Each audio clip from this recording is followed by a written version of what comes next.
Micro-EJ, Régis, il est là. Régis, bonjour. Toi aussi, ça fait pas mal d'années que je te croise au CES. Hein. Bonjour à tous. Toujours au même endroit d'ailleurs.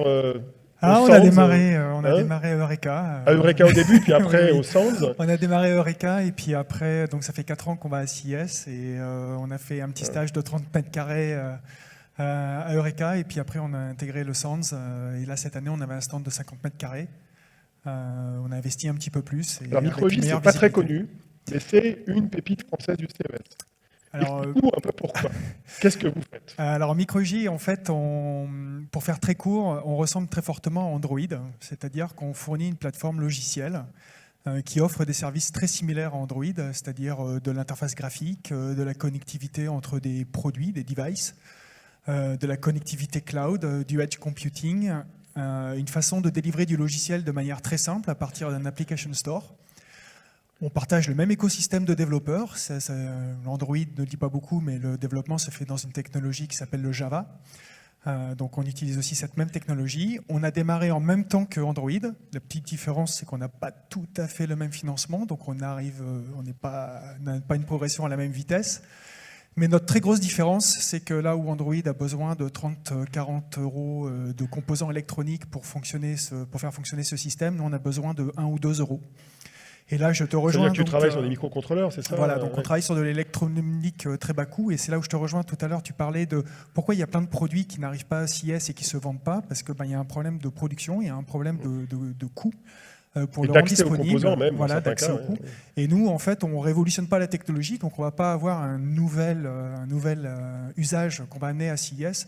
Par contre, on va rendre de manière extrêmement économique des usages qui sont révolutionnaires, mais qui ne peuvent pas voir le jour pour des raisons de coût. Et c'est là où on intervient. Et ce qui m'a surpris d'ailleurs d'année en année en visitant ton stand, c'est la quantité de produits connus du grand public qui utilisent ton OS. Alors voilà, donne-nous quelques exemples. Alors cette année, effectivement, on a eu pas mal de chance en fait, parce que jusqu'à présent, nos clients ne veulent pas qu'on parle d'eux, parce que c'est un avantage concurrentiel pour eux de pouvoir utiliser des technologies logicielles extrêmement productives. Il y a des gains en coût qui sont énormes et donc ils ne voulaient pas trop en parler. Cette année, en fait, la révolution, c'est qu'on a amené notre application store avec l'ouverture à un écosystème. C'est-à-dire qu'on permet à nos clients d'ouvrir un écosystème. C'est-à-dire leurs produits, en général, sont très fermés. Et donc là, ils ont été capables d'ouvrir ça à des clients. Et ça peut être des gens comme Landy Ségir, par exemple, qui fait des compteurs électriques dans les garages.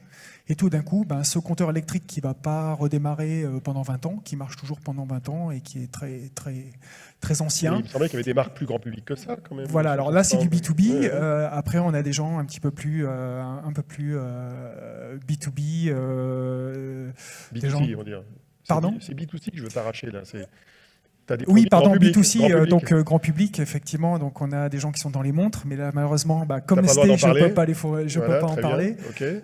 Donc là, on remplace Android Wear. Ouais. Et ensuite, on a des gens aussi dans les appliances, donc dans tout ce qui est cooker, etc., que vous allez voir chez Boulanger Darty, etc. Voilà, des rice cookers, etc. Donc effectivement beaucoup de consumers, mais aussi beaucoup de B2B finalement, parce que CES cette année, et ça commence à migrer un petit peu, il commence à y avoir aussi beaucoup de B2B, donc, et les gens viennent faire leurs courses. Donc toi tu fais partie, comme Snips finalement, de la supply chain très amont des technologies. Voilà, absolument, oui. Et tu rencontres donc toutes sortes de constructeurs qui vont intégrer ton OS en fait dans leurs produits. Ça se passe bien d'année en année. Est-ce que ça sert surtout à entretenir une relation avec des clients existants, ou est-ce qu'à chaque fois tu découvres de nouveaux clients là ou dans d'autres salons? Oui, alors il y a les deux. En fait, il y a d'excellentes nouvelles. Je rejoins tout à l'heure les commentaires qui ont été faits. Il faut voir que CES, c'est vraiment une ambiance extrêmement particulière. C'est le seul salon où on peut avoir 4 VP ou des CXO de grosses boîtes sur votre stand pour discuter. Donc, pas que français. Et pas que français, bien sûr. Et c'est ça qui est vraiment extraordinaire. Pour moi, c'est vraiment le salon qui est par excellence l'ouverture sur du networking, mais plus que du networking. Tout à l'heure, tu disais, c'est quoi votre meilleure expérience client? C'est ça, vous êtes sur une table et vous avez les 4 patrons qui vont décider pour vous sur la technologie. Et ça ouvre complètement les discussions ensuite qui démarrent. Soit elles ont été préparées en amont, et c'est un moment où vous arrivez à conclure à CES, soit c'est le démarrage, et ces gens-là vont dire à leurs équipes, allez voir un tel, un tel, un tel, vous y allez de ma part, et vous allez voir, ça va bien se passer. Donc c'est vraiment un salon qui est très, très, très bon. Et qu'est-ce que tu penses justement de cette notion de pérennité? Parce que moi j'ai observé que Les entreprises solides, elles étaient pérennes, elles existaient d'une année sur l'autre. Et le fait d'être présent comme ça, 3 ans, 4 ans de suite sur les CES, ça habitue les clients à te voir régulièrement, surtout si en plus tu bouges pas trop dans les halls.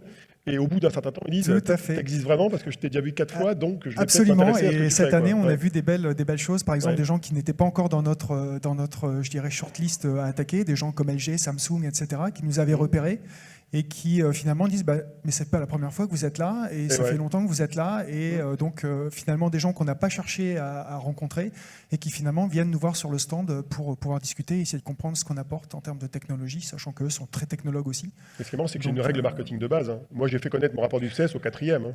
C'est pareil, il faut le faire plusieurs fois la même chose pour qu'au bout d'un certain temps, les gens s'y habituent. Tout à fait, et les gens nous disent « Ah, c'est bien, vous avez progressé ». Et même nos clients existants sont contents de voir en fait, que leur pari sur des sociétés qui étaient relativement récentes et relativement jeunes, en fait, ces sociétés continuent à construire, à se construire, à continuer à croître. Et pour eux, ça les rassure énormément, surtout quand on a un CXO qui vient et qui dit « Oui, finalement, les gens hésitaient à investir dans cette société-là, il y avait des risques, etc. » Et non, finalement, on avait raison et on va continuer. Alors, j'ai pris une autre photo de ton stand.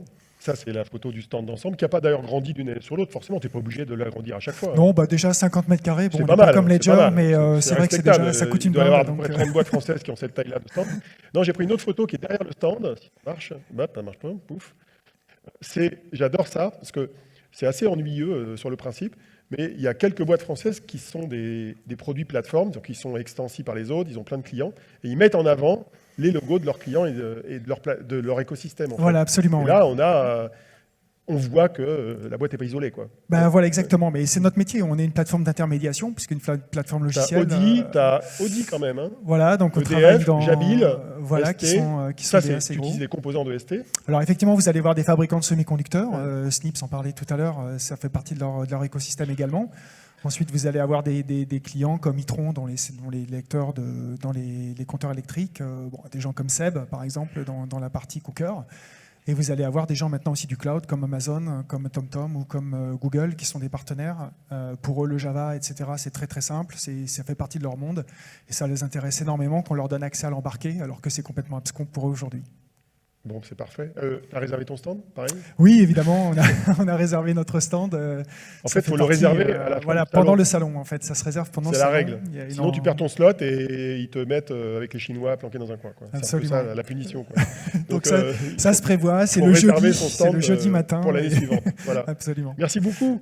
À la prochaine. Salut. Merci. On l'applaudit. Voilà.